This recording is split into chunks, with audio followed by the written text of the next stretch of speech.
Hi SUP chicks and SUP blokes. Today I thought I'd share a couple of different tips for packing your paddleboard for plane travel.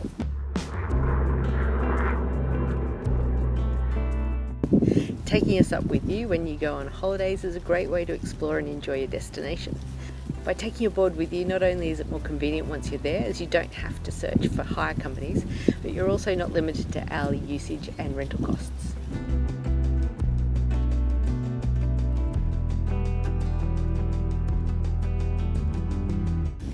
So we've travelled quite a bit with our inflatable boards, and while they may be at risk of damage between luggage check-in and collection, we've found that the tips that I'm going to share with you today can keep your board safer during travel.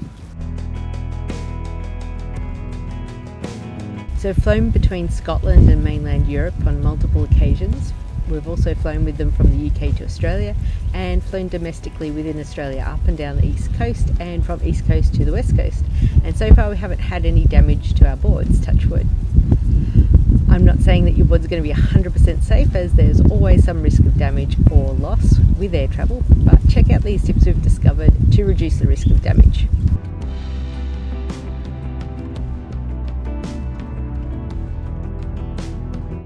One of the first things that you should consider when travelling, especially internationally, is to ensure that the board is clean of any organic debris that could harbour threats to the local flora and fauna of your destination. From what we've experienced, this wasn't as big a deal between the UK and mainland Europe. However, anyone travelling into either Australia or New Zealand shall soon discover the strict controls around any plant and animal related substances or soil residues which can cling to outdoor equipment such as paddleboards.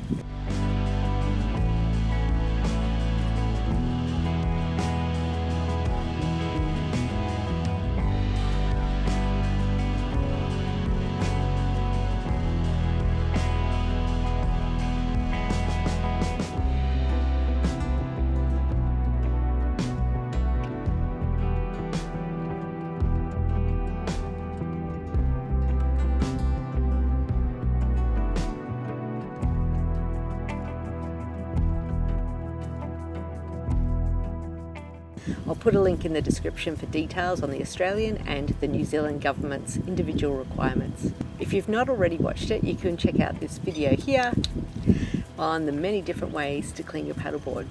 Taking your board with you when you travel is also a great opportunity to clean out your bag, which may have collected sand or leaves over time.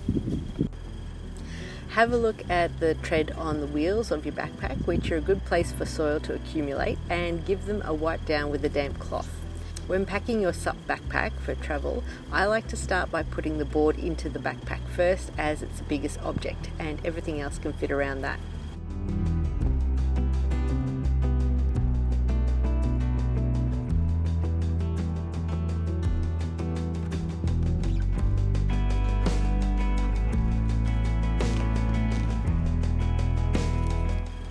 If you roll it up a little bit more loosely than you normally do, you can leave a gap in the middle where you can put items such as toiletries bags. I found this works well in the past. However, there's always some risk that your bottles will pop open if your bag is rough handled, so it's a good idea to put it all inside a plastic bag to minimise potential leakage. I always tend to put my pump in so the feet are pointing backwards.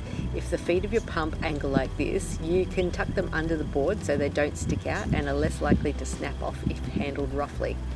With our setup, the pumps are the most likely part to break, as our paddles are made out of metal and are a bit more sturdy. Alternatively, you can wrap your beach towel or other bulky items around your pump to give it some more protection. A less environmentally friendly idea is to wrap your pump in bubble wrap, which is ideal for flying as it's lightweight, and if you need the extra baggage room for your souvenirs on the way home, you can discard it before you return.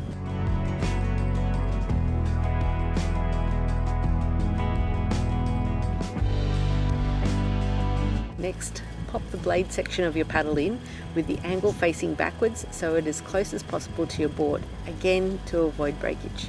If you have a paddle mount for your GoPro, it's a good idea to remove it and place it elsewhere in your luggage so it doesn't cause damage. A good way to protect your paddle is to wrap your PFD around the three sections and give them a bit of extra cushion.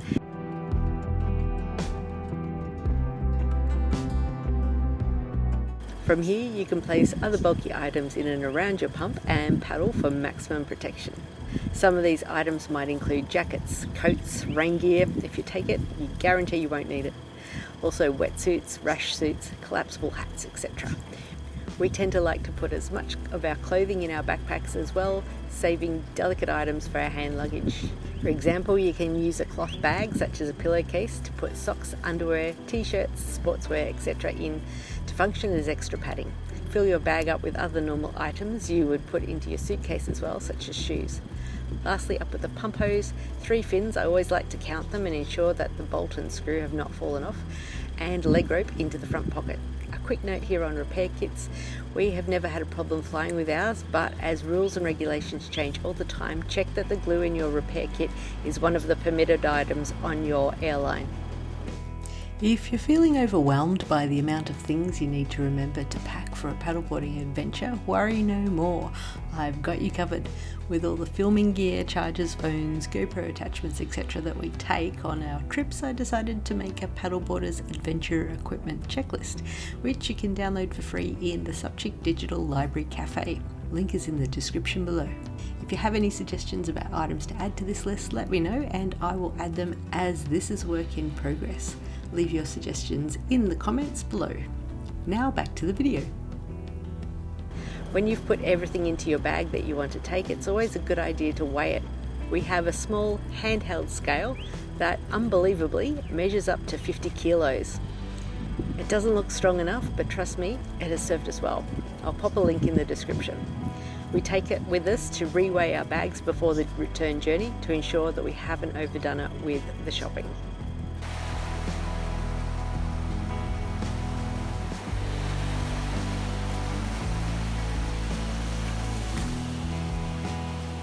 Remember, you also have carry-on baggage that you can take items that you want to keep on your person, such as valuables and more delicate things. Again, follow your airline's recommendations as to what you can carry where.